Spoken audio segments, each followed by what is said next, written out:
22 साल में 15 साल के आज विकास पर आप लोग बताइए। धन्यवाद। आज हमारे छत्तीसगढ़ 22 बछर के हो गए हैं। 22 बछर में छत्तीसगढ़ नित विकास के नए आयाम ला छुए हैं। आज 1 नवंबर हमारे छत्तीसगढ़ राज्य के स्थापना दिवस के अवसर में जम्मो संगी साथी सब्बो प्रदेशवासी मन ला गाड़ा गाड़ा बधाई। छत्तीसगढ़ निर्माण और उसकी यात्रा और उस यात्रा को राज्योत्सव के इस महत्वपूर्ण अवसर पर मैं सबसे पहले इस 22 साल के विकास यात्रा को समर्पित करता हूं माननीय पूर्व प्रधानमंत्री अटल बिहारी वाजपेयी जी को, जिन्होंने छत्तीसगढ़ का निर्माण ही नहीं किया बल्कि आज यहाँ की प्रकृति, यहाँ की संस्कृति, यहाँ का विकास जो कुछ दिख रहा है वो अटल जी के सपनों का छत्तीसगढ़ जो उनकी कल्पना थी उसके अनुरूप किया है।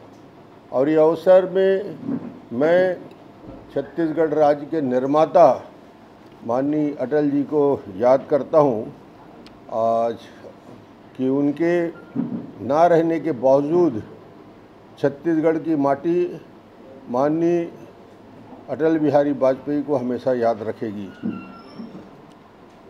राज्य निर्माण के बाद जब हमें अवसर मिला तो अंत्योदय की कल्पना को साकार करने की काम की शुरुआत हमने की। 3 कालखंड में बांटा जा सकता है राज्य के इस 22 साल यात्रा को। 2003 जब राज्य के निर्माण के पहले 3 साल हुए और उस समय राज्य के निर्माण, राजधानी का चयन और बाकी कामों में लगे रहे। 2003 के बाद 18 तक दूसरा कार्यकाल आया जिसे छत्तीसगढ़ के निर्माण का स्वर्णिम कालखंड कहा जाता है क्योंकि सारे विकास, मैं कुछ आंकड़े बाद में गिनाऊंगा, इस 15 साल में छत्तीसगढ़ में आज जो दिख रहा है वो दोहराए गए और तीसरा कालखंड अभी चल रहा है 2018 के बाद आज तारीख तक। और इस कालखंड में छत्तीसगढ़ अपराधगढ़ बन चुका है।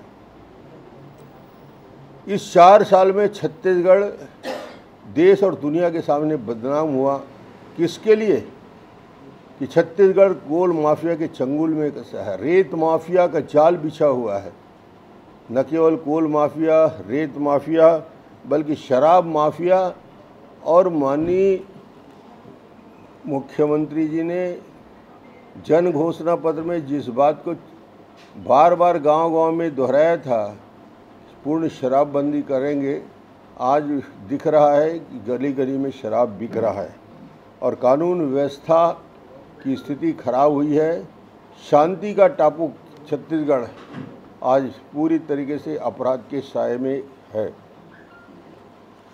मुझे लगता है कि छत्तीसगढ़ को थोड़ा सा सरसरी तौर में यदि इसके विकास यात्रा को देखेंगे तो मैं शुरू करना चाहता हूं छत्तीसगढ़ के बजट के तुलनात्मक अध्ययन से।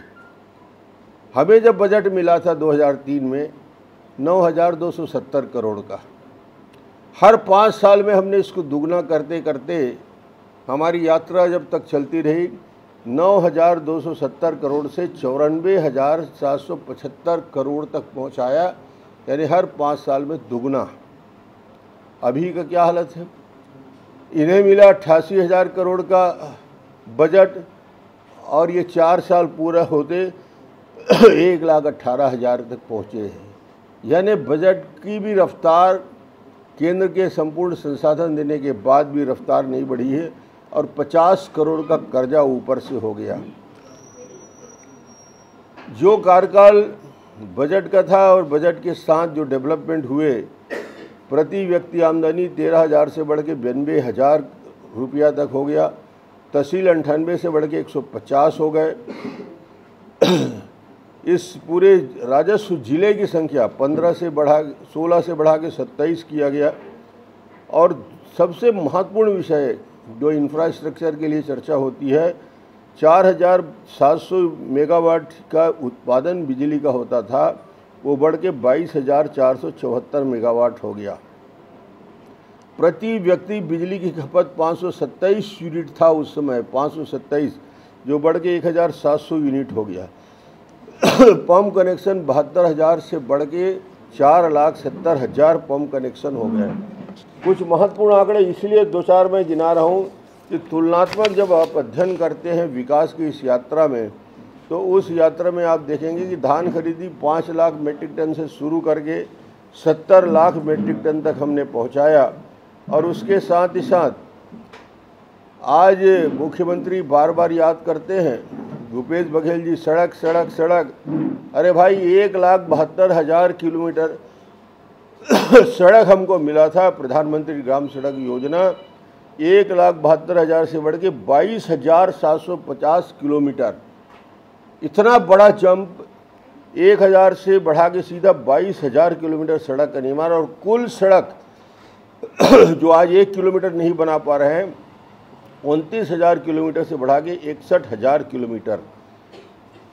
बच्चों का एक खास बात बताऊंगा, एजुकेशन के क्षेत्र में चमत्कार हुआ। ड्रॉप आउट को 11% से घट के 1% हुआ। महाविद्यालय 206 थे, सिर्फ 206, 484 हुआ। MBBS सीट्स 100 से बढ़ के 1,010 हुआ। इंजीनियरिंग कॉलेज 11 से बढ़ के 50 हुआ। ये आंकड़े इसलिए बता रहा हूँ कि आज उसको तुलना हम करेंगे जब 4 साल की यात्रा पूरा कर चुके हैं। छत्तीसगढ़ में कोई राष्ट्रीय संस्थान नहीं थे। IIT, IIT, IIM, विधि लॉ यूनिवर्सिटी के साथ साथ लाइवलीहुड कॉलेज की स्थापना, पॉलिटेक्निक कॉलेज की स्थापना, इस प्रकार ये डेवलपमेंट का एक दौर चला। और आज विकास से हम पीछे होते जा रहे हैं। और आज छत्तीसगढ़ किस नाम के लिए प्रसिद्ध है? छत्तीसगढ़ को छत्तीसगढ़ के बाहर जब जाके पूछोगे तो 2 ही मामला गूंजता है। एक मामला चलता है CD का और दूसरा ED का। ED और CD में उलझा हुआ छत्तीसगढ़ पूरी तरीके से साल 2 साल सिर्फ यही चक्कर चल रहा है। न विकास है, न डेवलपमेंट है, न सड़क है, न पुल है, न पुलिया है, न स्कूल है, न अस्पताल है। CD और ED के इर्द गिर्द पूरा निकल गया और आने वाले समय फिर निकलेगा। ये पूरी सरकार कटघरे में जब खड़ी होती है, जब IAS अधिकारियों जिनके ऊपर हम लोग आरोप लगाते थे, आज इनके आरोप को प्रमाणित कर दिया ED। अब इसके बाद कुछ बचता है क्या?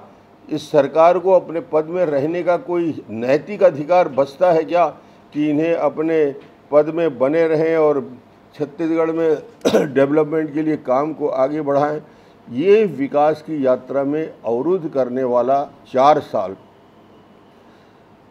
इनसे पूछा जाता है भूपेश जी से, राज्योत्सव मनाइए, बहुत अच्छा है। राज्योत्सव तो हम मनाते थे और राज्योत्सव तो छत्तीसगढ़ के एक जनता का उत्सव है। हमको सबको शामिल होना है चाहिए और सब शामिल होते हैं सबकी भागीदारी होती है। और मगर आज ये मैं कहना चाहता हूँ कि आम आदमी की स्थिति क्या है। छत्तीसगढ़ में सिर्फ और सिर्फ नारे की सरकार चल रही है। नरवा गरवा घुरवा बारी, नरवा गरवा घुरवा बारी, 4 साल बीत गया भाई। जो नरवा गरवा घुरवा बारी के लिए गौठान के लिए जो पैसा आया था, आधे गौठान नहीं बने। 70% गौठान में पीने के पानी की व्यवस्था नहीं है। 80% गौठान में चारे की व्यवस्था नहीं है। 60% गौठानों में बाउंड्री वॉल की व्यवस्था नहीं है। जो इनकी फ्लैगशिप स्कीम है जिसमें इन्होंने सेस लगाया अलग से, 15वां वित्त आयोग का खर्चा अलग किया, नरेगा का खर्चा अलग किया, करीब करीब 2000 करोड़ से। इसके लिए तो हम लोग मांग करेंगे विधानसभा में श्वेत पत्र जारी हो कि शासकीय धन का, केंद्र सरकार के धन का इतना बड़ा दुरुपयोग कैसे हुआ। इस विषय को लेकर हम बात करते हैं। आज चूँकि राज्योत्सव है इसलिए ज़्यादा कड़ा नहीं बोलूँगा, क्षमा चाहते हुए।